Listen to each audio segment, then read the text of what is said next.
Terungkap kegagalan Israel dalam penyerangan ke Iran selama 12 hari perang. Israel pun gagal menyerang saat jet tempur F-15 mengalami malfungsi di langit Iran. Dikutip dari The Times of Israel, F-15 mengalami kerusakan tangki bahan bakar saat mendekati langit Teheran. Hal itu memaksa jet tempur Israel nyaris melakukan pendaratan darurat. Pasalnya, sang pilot pertama kali menyadari adanya masalah pada tangki bahan bakar saat sudah berada jauh di dalam perbatasan Iran. Pilot Israel pun langsung memperingatkan personel mengenai masalah tersebut. Terlebih tidak ada pesawat pengisian bahan bakar udara yang mendampingi jet F-15 dalam misi menyerang Iran. Oleh sebab itu, satu pesawat dikirim untuk mengatasi masalah tersebut. Israel pun mengklaim perbaikan itu bisa selesai tepat waktu hingga jet F-15 mampu melanjutkan misinya. Namun tidak ada pesawat Israel yang jatuh sepanjang perang.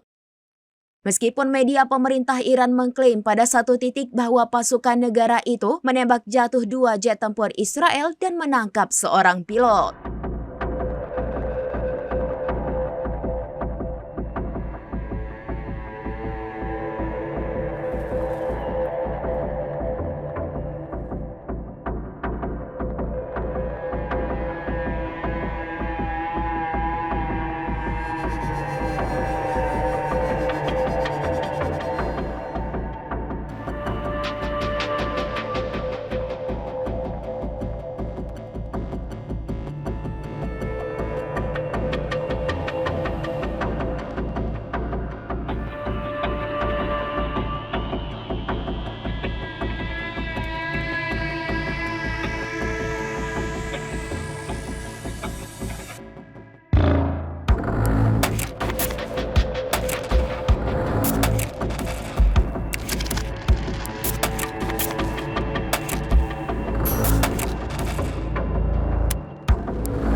Download Tribun X sekarang, menghadirkan lokal menjadi Indonesia.